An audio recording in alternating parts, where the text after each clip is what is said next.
तो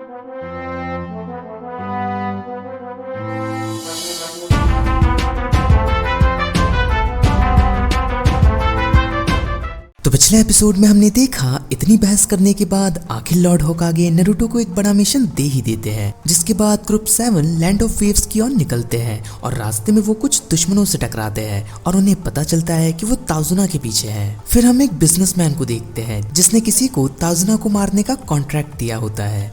अब आगे तो पहले सीन में हमें दिखाया जाता है वो सब नाव से जा रहे होते हैं और आसपास सिर्फ कोहरा ही कोहरा होता है। तभी वो नाव वाला कहता है कि हम बस पहुंचने ही वाले हैं, जैसे ही हम पुल पर पहुंच जाएंगे हमें लैंड ऑफ वेव्स दिखेगा।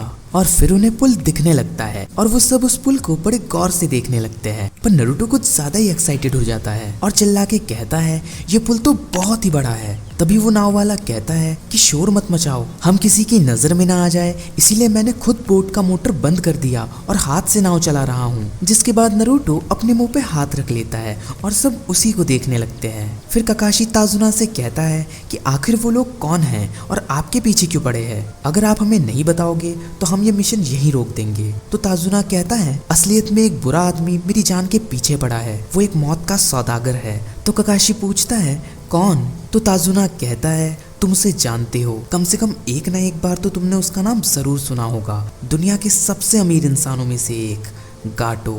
और ये सुनकर काकाशी चौंक जाता है और कहता है क्या वो गाटो ट्रांसपोर्ट वाला? वो तो एक बिजनेसमैन है ना? तो ताजुना कहता है गाटो एक बहुत ही पावरफुल बिजनेसमैन है, ट्रांसपोर्ट का बिजनेस तो बस दिखावा है, असलियत में वो ड्रग्स और इलीगल चीजें सप्लाई करता है, वो भी निंजास की मदद से। 1 साल पहले वो अपनी ताकत के बलबूते पे लैंड ऑफ वेव्स में घुस गया और हमारे ट्रांसपोर्ट पर अपना कब्जा जमा लिया। हमारे देश में जिसके कंट्रोल में समुद्र होता है वही बाकी सब भी कंट्रोल करता है और उसे डर है कि कहीं ये पुल पूरा ना हो जाए, क्योंकि ये पुल हमें दूसरे देशों से जोड़ देगा और हम अपनी खोई ताकत वापस पा लेंगे। मैं ही हूँ ये ब्रिज बिल्डर। तो साकुरा कहती है ओह तो अब मैं समझी, क्योंकि आप यहाँ के इंचार्ज हो इस हिसाब से आप उसके दुश्मन हुए।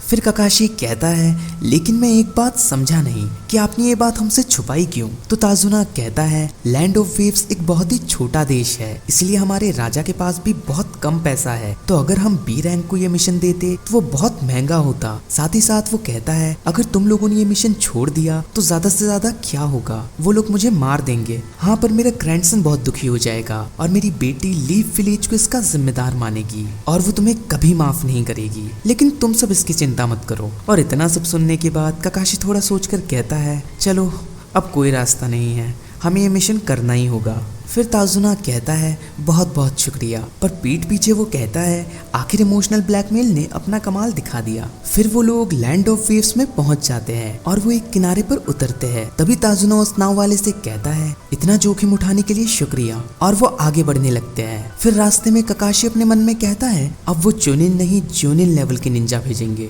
तभी नारुतो सास्के की ओर देखकर अपने मन में कहता है इस बार मैं तुम्हें हीरो बनने नहीं दूंगा, और फिर वो थोड़ा इधर उधर देखकर एक कुनाई झाड़ियों में फेंक देता है, जिससे वो सब हैरान हो जाते हैं, लेकिन वहाँ पर कुछ भी नहीं होता। तो काकाशी कहता है वो जोनिन होंगे, जोनिन वो बहुत खतरनाक होते हैं। लेकिन नारुतो फिर से एक जगह कुनाई फेंक देता है, जिसके बाद साकुरा नारुतो को मारकर कहती है ये शो ऑफ करना बंद करो। लेकिन जैसे ही काकाशी वहाँ जाके देखता है तो उसे एक खरगोश दिखाई देता है और साकुरा कहती है ये देखो नारुतो तुमने क्या कर दिया। जिसके बाद नारुतो उस खरगोश को अपने हाथों में लेकर उससे माफी मांगने लगता है, पर काकाशी अपने मन में कहता है ये तो एक स्नो रैबिट है, मतलब कि किसी ने रिप्लेसमेंट टेक्निक इस्तेमाल करी है। तभी हम साबुजा को देखते हैं और वो अपने मन में कहता है ये तो काकाशी है हिडन इन लीव्स से, जिसके पास शरिंगन है। तभी काकाशी उन्हें बचने को कहता है और वो जैसे तैसे उस तलवार से बच जाते हैं। फिर सबकी नजर साबुजा पर जाती है और नारुतो सोचता है इस बार मैं अपना कमाल दिखाऊंगा। फिर काकाशी साबुजा से कहता है कभी सोचा नहीं था तुमसे मुलाकात होगी।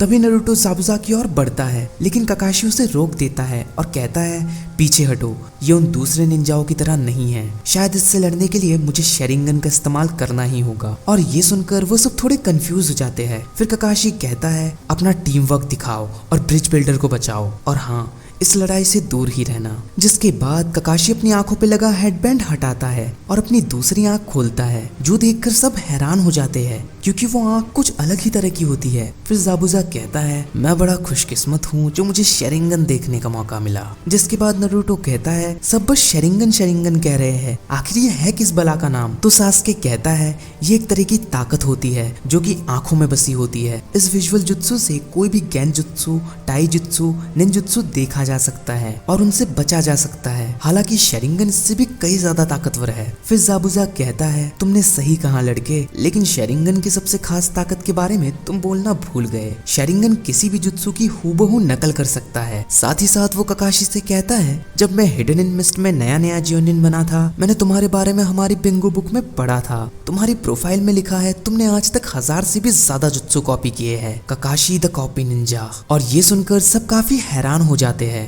ये ककाशी सेंसेई इतनी मशहूर है। फिर ज़ाबुज़ा कहता है, बहुत बातें हो गई, चलो अब उस बूढ़े आदमी को मेरे हवाले कर दो। पर ये सुनकर नारुतो, सास्के और साकुरा ताजुना को बचाने के लिए अपनी पोजीशन ले लेते हैं। जिसके बाद ज़ाबुज़ा कहता है, ओह तो पहले मुझे तुम्हें हराना पड़ेगा ककाशी। और ऐसा कहकर वो पानी के ऊपर चला जाता है और कोई से जुत्सु करने लगता है, जिससे हर तरफ कोहरा ही कोहरा हो जाता है। तो साकुरा कहती है, ककाशी सेंसेई आखिर वो शख्स है कौन? तो ककाशी कहता है, वो ज़ाबुज़ा मोमोची है, हिडन इन मिस्ट का पुराना लीडर। उसे साइलेंट किलिंग टेक्निक का मास्टर भी कहा जाता है, क्योंकि जैसा उसका नाम है, वो बिना कोई आवाज किए अचानक से दुश्मन को मार देता है। वैसे मैं एक बात बता दूं, मैं शेरिंगन में एक्सपर्ट नहीं हूँ, तो बिल्कुल भी अपना ध्यान मत भटकाना। पर ये सुनकर सब और भी डर जाते हैं। जिसके बाद कोहरा बढ़ता ही जाता है। तो ताजुना कहता है, लैंड ऑफ वेव्स समुद्र से घिरा है, यहाँ कोहरे का होना बहुत आम बात है। फिर ज़ाबुज़ा कहीं से छुपकर कहता है, दिल, गुर्दा, दिमाग, कहाँ पर हमला करना ज्यादा बढ़िया होगा। और ये सुनकर सब और भी डर जाते हैं। और सास्के अपने मन में कहता है, मुझे बहुत अजीब सा महसूस हो रहा है, ऐसा लग रहा है जैसे मानो अगर मैंने अपनी पलकें झपकाई तो मैं मार दिया जाऊंगा, और अगर ज्यादा देर ऐसे रहा तो पागल ही हो जाऊंगा। इससे बेहतर तो मैं ही खुद को मार दूं। लेकिन तभी ककाशी कहता है, शांत हो जाओ सास्के, मैं अपने स्टूडेंट्स को मरने नहीं दूंगा, मुझ पे भरोसा रखो। और ये सुनकर उसे थोड़ा अच्छा महसूस होता है। लेकिन तभी ज़ाबुज़ा उन तीनों के बीच में आ जाता है और कहता है, अब सब खत्म हुआ। और ऐसा कहकर वो वार करने लगता है। लेकिन ककाशी शेरिंगन से उसकी मूवमेंट देख लेता है और एंड मौके पर उसे वहां से हटा देता है और एक कुनाई से वार करता है। पर एक्चुअल में वो बस एक क्लोन होता है और असली वाला तो पीछे होता है। जिसके बाद ज़ाबुज़ा उस पे अचानक से वार कर देता है और ककाशी के शरीर को 2 हिस्सों में काट देता है। पर वो भी बस ककाशी का एक वाटर क्लोन होता है, जो देखकर ज़ाबुज़ा अपने मन में कहता है, उसने मुझे उस कोहरे में भी कॉपी किया। तभी ककाशी उसके पीछे आ जाता है और उसके गर्दन पर एक कुनाई रख के कहता है, हिलना मत। वीडियो पसंद आई हो तो एक लाइक और कमेंट तो बनता है बॉस। ऐसी इंटरेस्टिंग वीडियोस देखने के लिए चैनल को सब्सक्राइब करके बेल आइकन दबाना मत भूलिएगा। इस वीडियो को अपने चाहने वालों के साथ शेयर करना मत भूलिएगा। मैं मिलता हूँ ऐसी एक इंटरेस्टिंग वीडियो के साथ, तब तक के लिए बाय। Thanks for watching.